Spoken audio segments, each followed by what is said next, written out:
High guys, আমার নাম টপারিতা। Welcome to my channel. আজ আমি নিজের সম্পর্কে বলবো। আমি যখন লাইভ ভিডিও করতে পারতাম, পরে আমি ভিডিও করব। আমার নাম টপারিতা। আমি বাঙালি। আমি ওয়েস্ট বেঙ্গল থাকি, আমি বারাসাতে থাকি। আর আমি এমসি করেছি 2015-এ, আর 2012-এ আমি বিসিএ করেছি। আমি বারাসাতেই থাকি। আমার জন্ম বারাসাতে। মাঝে 2 বছর ইনডোরে ছিলাম। আমি বিবাহিত, আমার বেবি আছে। আর আমার চ্যানেল কেমন লাগে সেটা একটু বলে দিও। আমার চ্যানেল যদি ভালো লাগে সাবস্ক্রাইব করো। আমি অনেক রকম ভিডিও করি, কিপলি আর্ট বেস ভিডিও করি, তারপর রিলস বানাই, তারপর আমি লাইভ ভিডিও করি, অনেক কিছু করি মেয়েদের নিয়ে, পরিবার নিয়ে, এমনি ছোটোবেলাকার গল্প নিয়ে। তো ছোটোবেলার জীবনটা মোটামুটি ভালোই ছিল। ছোটোবেলায় কী বলুন তো, অত টক্সিক কালচার যেন, অত জীবনটা কঠিন ছিল না। আমি ছোটোবেলায় পড়াশোনায় মোটামুটি ছিলাম, অত ভালো স্টুডেন্ট ছিলাম না। মনে মনে স্বপ্ন ছিল আমি জীবনে কিছু করবো না করব। আমি বিএডি স্কুলে পড়াশোনা করেছি, 11-12টা কোয়েট স্কুলে পড়াশোনা করেছি। তখন জীবন অন্যরকম ছিল। অবশ্য মোবাইল ছিল না, ফেসবুক হোয়াটসঅ্যাপ ছিল না। পড়াশোনায় থাকতাম, মাঝে মাঝে টিভিও দেখতাম। একটা অন্য জীবন ছিল। সত্যি কথা বলতে তখন বুঝতাম না সমাজটা কী, তখন বুঝতাম না বড় হয়ে কী কী সমস্যা পড়তে হয়, তখন বুঝতাম না কম্পিটিশন কী, তখন আশেপাশে মানুষকে চিনতে পারতাম না, সবাইকে ভালো মনে হতো। ছোটোবেলায় অনেক ঘুরতে যেতাম, কাশ্মীর, গুজরাট, রাজস্থান, মহারাষ্ট্র, অনেক জায়গায় ঘুরেছিলাম। বিয়ের পর আমি ইন্দোরে থেকেছিলাম 2 বছর। ইন্দোর খুব ভালো জায়গা, রিয়েলি ভালো জায়গা, এত ভালো জায়গা। সত্যি কথা বলতে আমি জন্ম থেকে বারাসাতে আছি। ওরা মন চেয়েছিল বাইরে কোথায় যাই, তো 2 বছর এনজয় থাকলাম। নাহলে আমার বিয়েটাও বারাসাতে, জন্ম মৃত্যু বিবাহ সব তো ভগবান গিয়ে, আর বিয়েটাও বারাসাতে।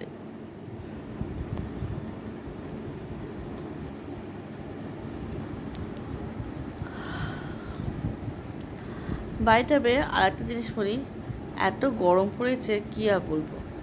আমি খুব ফুটি, খুব খেতে ভালোবাসি। গরমে কোল্ড ড্রিঙ্কস খেতে ভালোবাসি। অবশ্যই গরমে লোকে ডাবের জল খায়, দই খায়, সমস্ত কিছু খেতে ভালোবাসে।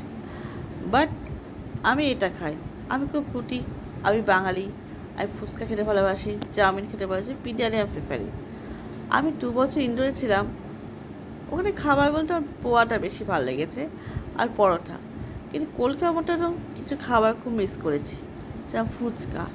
সত্যি কথা বলতে আমি আমার প্যারেন্টসের সাথে যত জায়গা ঘুরেছি, দিল্লি, উত্তরপ্রদেশ, রাজস্থান, গুজরাট, ফুচকা কলকাতায় বেস্ট। সত্যি ফুচকা কলকাতায় বেস্ট, এটা আমি অন্য জায়গায় কিছুতেই পাবো না। এগুলোর মোগরাই কলকাতায় বেস্ট, এটা আমি অন্য জায়গায় কিছুতেই পাবো না। কলকাতায় একটা জিনিস কী বলতো, কিছু না ছাড়া খাবার খুব ভালো পাওয়া যায়। আর কলকাতা অনেক কিছু দেখার আছে, যেমন ভিক্টোরিয়া মেমোরিয়াল, সায়েন্স সিটি।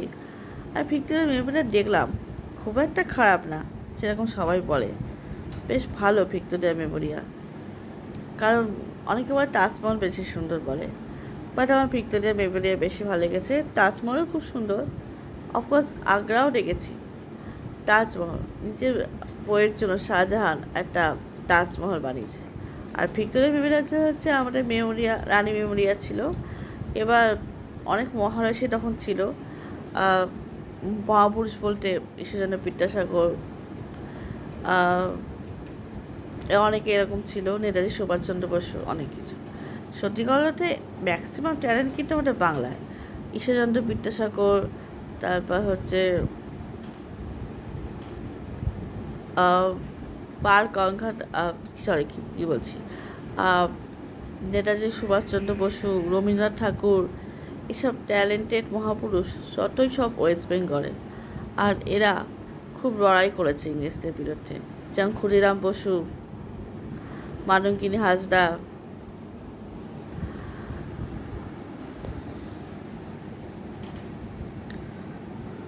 রাজা রামমোহন রায়।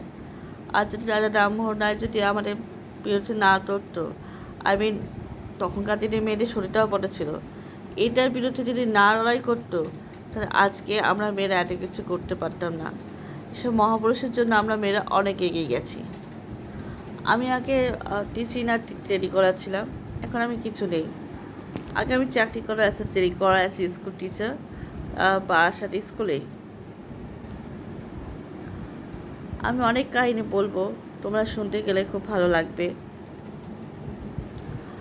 আমি ইন্ডোরে একটা স্কুলে পড়তাম, একটা হিন্দি মিডিয়াম স্কুলে। প্রথম বাংলায় একটু অসুবিধা হয়েছিল, বাট আমার অসুবিধা দূর হয়েছে। বিকজ ওদের হিন্দি আর আমার হিন্দি এক না। আমি যে হিন্দিটা পড়ি অ্যাকসেন্টটা বোঝা যায় যে বাঙালি, বোঝা যায় না যে বাইরের থেকে আমি হিন্দুস্তানি। তো আমার এমনি অন্য জায়গায় অসুবিধা হয়নি, ইন্ডোরে স্কুলে একটু প্রবলেম হয়েছিল। পরে ঠিকই আছে, একটু 1 বছর 8 মাস কাজ করেছি। ইন্ডোর শহরটা বেশ ভালো, এটা বলতে পারি। রাস্তাঘাট পরিষ্কার।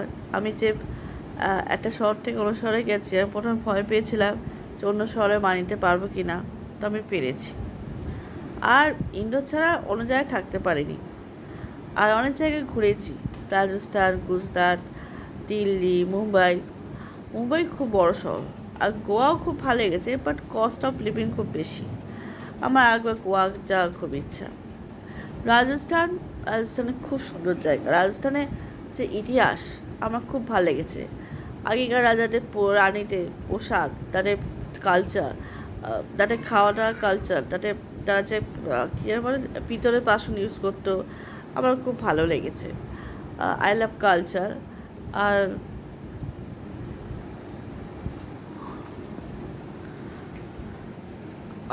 সাউথ ইন্ডিয়ায় বলতে গরম, ঠান্ডা বলতে উটিটা একটু ঠান্ডা আছে।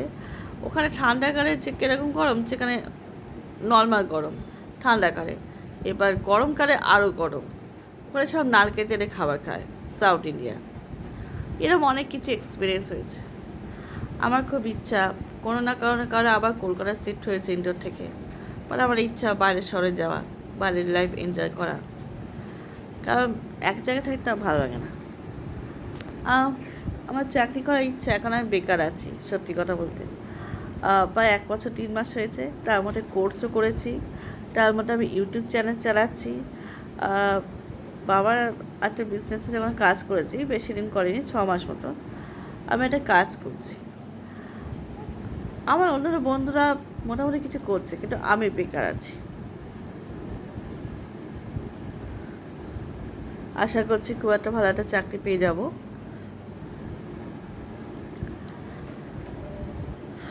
আমার জীবনটা মোটামুটি। একদিন আমি শোনাবো যে মেয়েদের লাইফ অত সোজা নয়, মেয়েদের লাইফে অনেক স্ট্রাগল আছে।